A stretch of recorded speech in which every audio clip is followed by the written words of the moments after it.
Jadi teman-teman, kali ini saya mau sortir baterai dari lihat nih seperti ada yang baterai bergerutu begini dan karatan.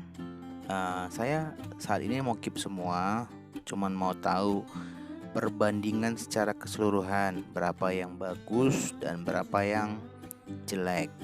Jadi saya tahu anggarkan dana berapa nanti kalau saya mau buat lagi power well ini. Apakah supplier yang saya dapat ini memberikan kualitas baterai bekas yang bagus atau yang benar-benar sudah jadi sampah.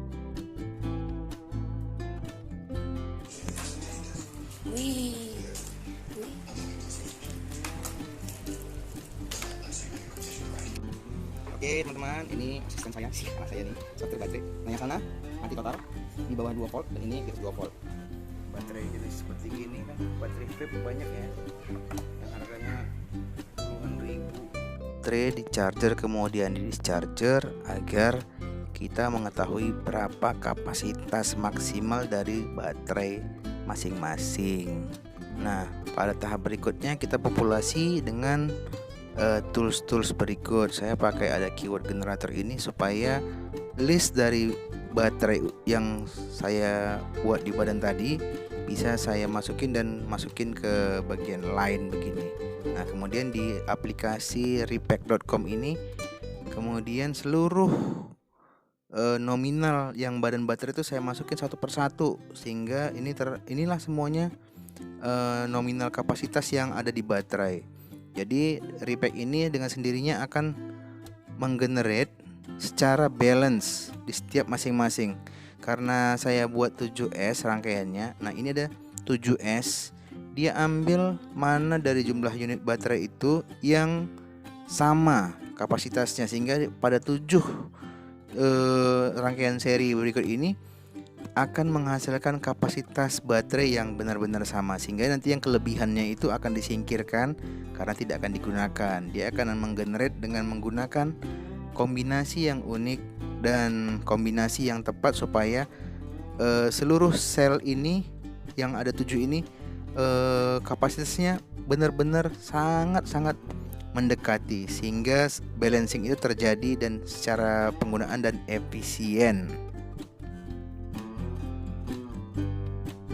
Jadi dari repack.com tadi saya mulai susun baterai-baterai itu sesuai kapasitas yang tertera di masing-masing bagannya dan saya aplikasikan pada baterai holder ini. Nah ini sudah hampir selesai pengerjaannya, tinggal kita tutup dan diberi nanti pengikat lah agar ini tidak terlepas dengan mudahnya. Nah ini pekerjaannya sudah terlihat ya, bagaimana nanti hasilnya ke depannya teman-temannya. Nanti akan saya update lagi bagaimana penampakan dari susunannya. Sekilas inilah dia seluruh baterai kita, ada 700 piece baterai yang nantinya akan kita susun ya di kotak di luar. Nah inilah dia penampakannya ya, sudah terlihat cantik kan, sudah saya buat satu warna seragam semuanya walaupun tidak benar-benar 100%. Nah berikutnya agar baterai ini baik, presisi dan tidak gampang lepas, ini saya buat kabel tis di beberapa spot supaya lebih kokoh dan tidak gampang tercopot baterai-baterainya, sehingga rangkaian kita nanti kalau dirangkai benar-benar aman. Menurut saya sih kabel tis ini cukup membantu sekali.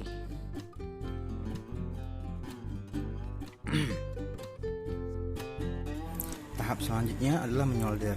Sorry ya, tadi saya lupa videoin. Udah saya solder duluan, tapi ini ada beberapa belum. Nah, kita sih sebenarnya kalau mau solder ini pakai flux gini ya. Ini kemarin sih saya bikin flux untuk solar cell sih sebenarnya. Jadi ya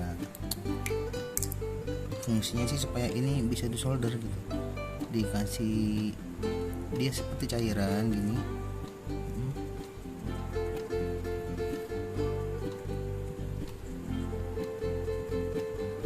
Tujuannya ini ini supaya permukaannya bisa seperti korosi gitulah mungkin ya, korosi kecil supaya bisa disolder, atau supaya bisa dilengketin lah sama timah. Oke.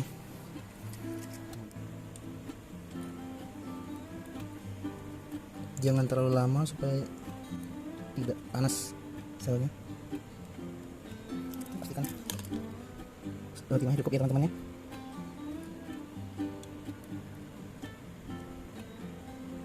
Dan pastikan dia tidak ada apa-apa, ya kabelnya yang putus satu gitu. Kenapa juga saya nggak boleh? Ya. Oke, sudah selesai satu. Ada 6 lagi ya. Lumayan panjang nanti siapa tepat di videonya. Terabas barangnya di sini, sama yang di belakang juga di sini. Nah, ini adalah positif dan negatif. Oke teman-teman ya. Oke.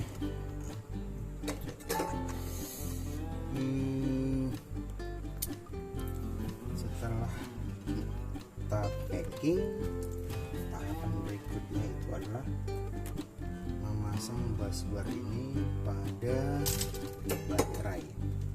Nah, ini saya gunakan kabel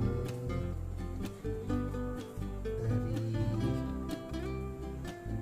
solar panel ke SCC. Nah, saya nggak tahu juga sih berapa tebal, tapi saya perkirakan ini bisa lah untuk menampung 2 ampere ya, pada ini ya, 2 ampere untuk dihubungkan ke busbar ini. Nah, ini bisa selesaikan nanti dulu semuanya. Ini sudah selesai satu sisi ya. Nah, nanti setelah ini harus diuji apakah ini benar-benar terkoneksi enggak dengan busbarnya ini. Nanti kita ada pengujian, tapi nanti itu tahapan berikutnya. Nah, saya itu kurang bagus nih dalam pengikatan di sini. Seharusnya ini bisa diikat dengan baik, tapi saya kurang cekatan. Saya berpikir adalah ini juga sudah ketat nih.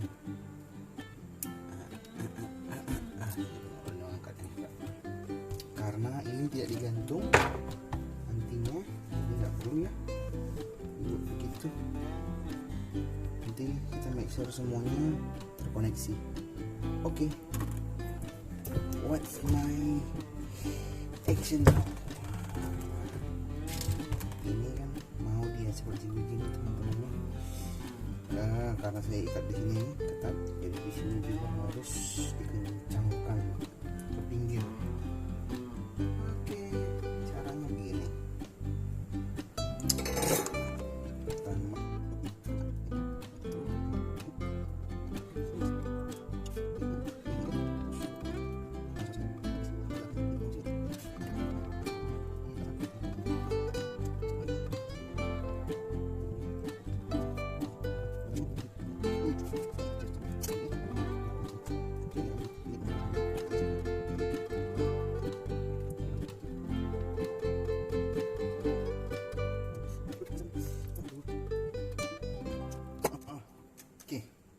Kelihatan ya, beginilah caranya. Nanti teman-teman kreasi sendiri.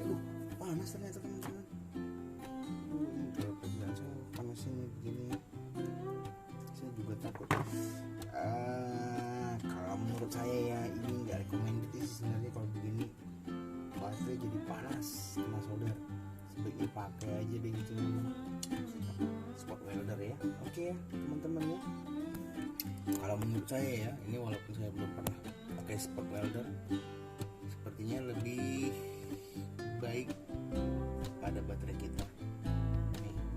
Ini benar-benar panas. Saya nggak punya termogan itu ya untuk melihat berapa derajat panasnya, tapi benar-benar panas. Saya benar-benar nggak pengen nih ngerusak ini baterainya, sayang banget gitu. Oke teman-teman ya, itu aja deh. Semoga bermanfaat. Halo teman-teman, ini pekerjaan kita sudah selesai, sudah dipasang semua busbarnya ini ya. Nah, saya mau sedikit sharing ini. Ini kan penghubungnya saya buat fuse ya. Nah, ada yang saranin dari pakai resistor, tapi karena mengingat cukup banyak, saya gunakan ini loh, Ini adalah kabel solar panel saya yang sisa kemarin. Nah, saya ambil bagian dalamnya ini dibuka ya. Saya lihat sih cukup tebal, PF1F ini sih cukup bagus nih. Jadi sudah terpasang seperti ini semua, disolder. Nah, sudah terhubung dengan baik. Oke, berikutnya rangkaian paralel tadi kita susun di kotak ini secara seri. Ingat ya, seri ya. Jadi positif ketemu negatif, negatif di ujung, positif kemudian baru ketemu negatif, sehingga total voltnya nanti jadi 24. Nah, ini jangan terbalik ya teman-teman ya. Kalau tidak terbalik nanti pasti tidak berfungsi rangkaiannya. Jadi negatif positif negatif positif. Nah, yang terakhir nanti positif. Oke. Setelah tersusun, tahapan berikutnya itu adalah menghubungkan antara positif dengan negatif ya, kemudian secara seri ya, sehingga susunannya benar-benar pas. Nah, untuk menggunakan menyambungnya itu maksud saya menggunakan baut seperti inilah. Apapun bisa digunakan, kawat atau sejenisnya bisa. Yang penting dia benar-benar tersambung dengan baik, penghantarnya cukup baik sehingga arus listrik yang tersalurkan itu juga baik. Tinggal menghubungkan BMS-nya aja. Nanti akan kita update lagi ya.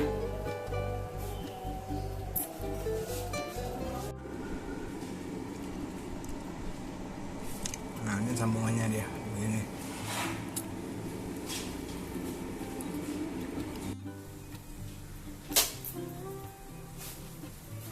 Oke teman-teman,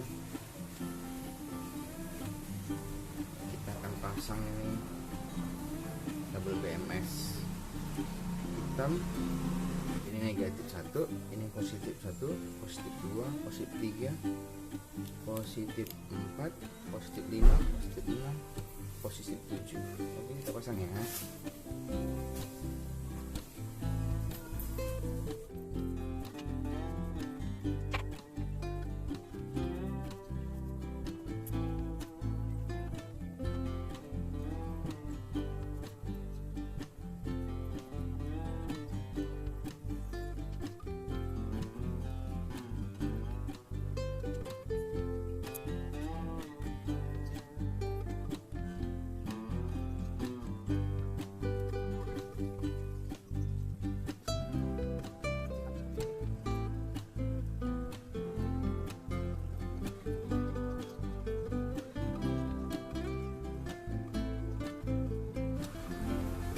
Tempoh hari teman-teman itu saya ukur sebelum digunakan BMS ini ya, voltasenya itu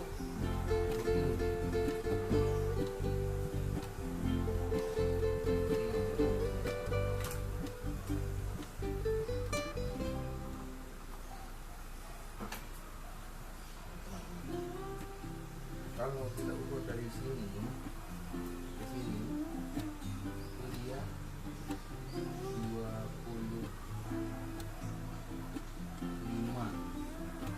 tapi setelah diukur dari sini kabel ini melewati BMS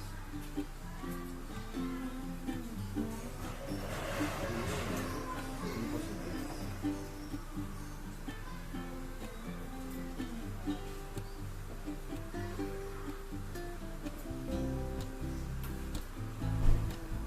Sekarang tinggal 20 volt, 5 volt hilang.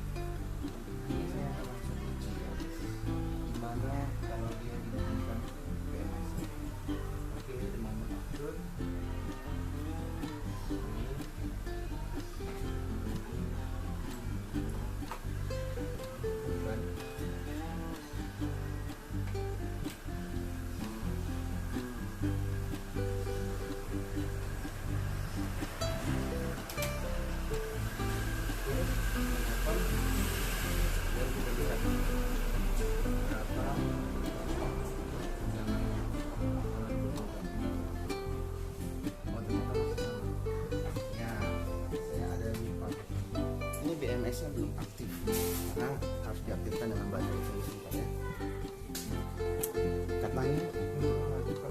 saya menggunakan satu baterai aja. Nah, kita lihat ya gimana hasilnya, apakah benar atau tidak, ini positif dan negatif. Setelah itu ada beberapa yang bilang kabelnya digabung, ada yang melihatkan lagi tidak perlu digabung. Saya juga tidak tahu yang mana yang benar, kita lihat aja nantinya. Dan untuk pengukuran dari BMS nya apakah bisa masuk nanti ke Bluetooth nya. Oke ya teman-teman ya. Oke, ini saya hubungkan. Oke, bunyi ada beep gitu. Dan lampunya kedip-kedip. Oke, saya tunjukkan sama teman-teman. Ada kedip-kedip kan? Oke. Oke, ini menunjukkan BMS-nya sudah aktif. Tapi saya belum tahu berapa kapasitasnya sekarang. Apakah tetap sama atau ada perubahan? Bagaimana saya buatnya?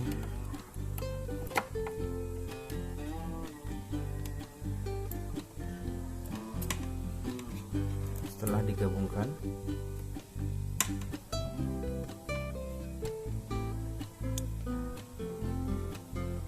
jadi 18. Waduh, lucu sekali teman-teman ya. Tapi apakah mungkin ini kondisi realnya ya? Saya juga nggak tahu nih ya.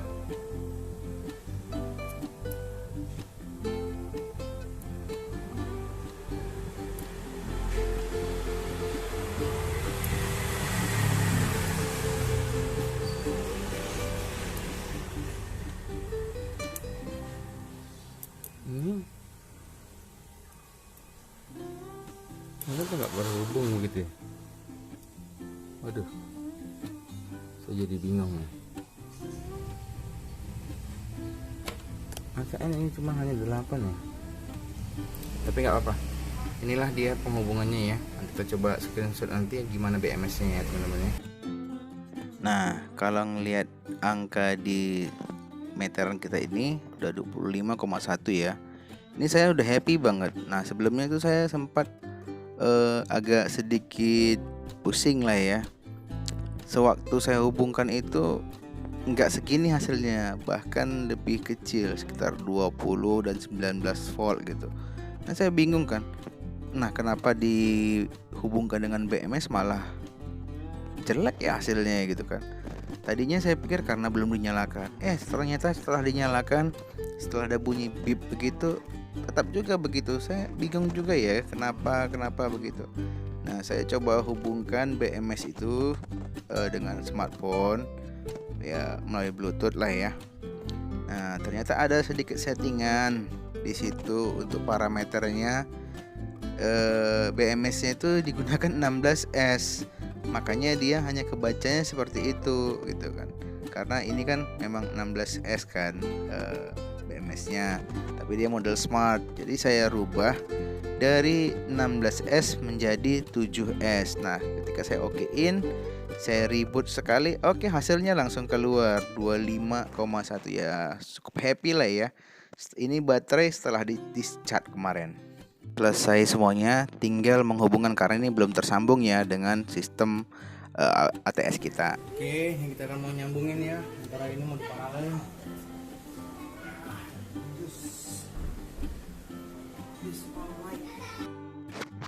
Nah, bagian penyambungan ini agak krusial teman-teman ya.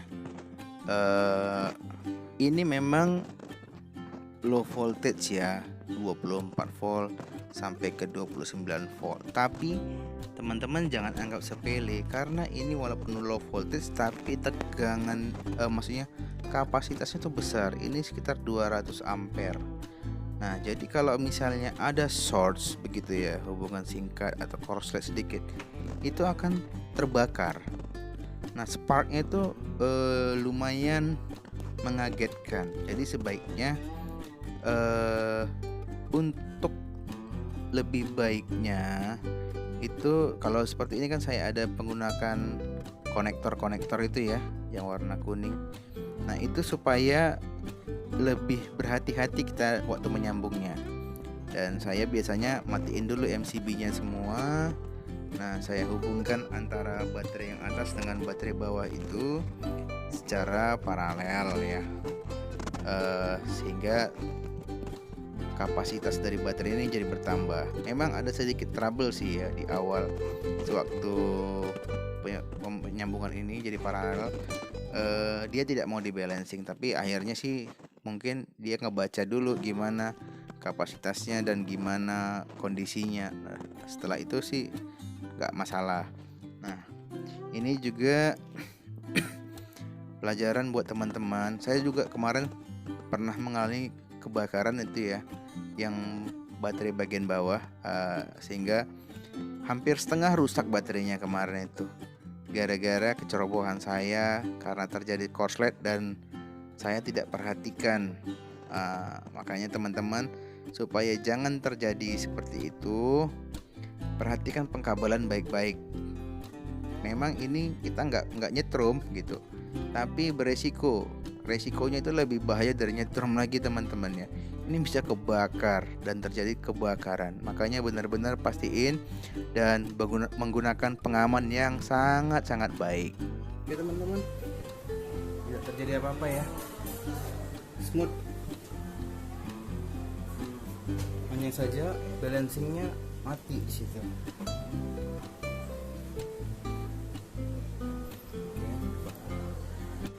Oke, ini dia penampakan power kita ya, yang 200 ampere, 7S, 100p, ya sekitar 5.000 ya. Biaya pembuatan sekitar 4 juta kalau nggak salah. Masih aktif ini, kalau dilihat 3,4, 3,5, 1,8, sini 2,54. Kayaknya masih semaknya, besok saya bagusin lagi deh. Akhirnya selesai juga teman-teman ya. Saya pengen lihat besok gimana performanya. Nah, inilah dia teman-teman semua video pembuatan Powerwall kita. Oke, terima kasih ya telah menonton. Saya akan update lagi berikutnya.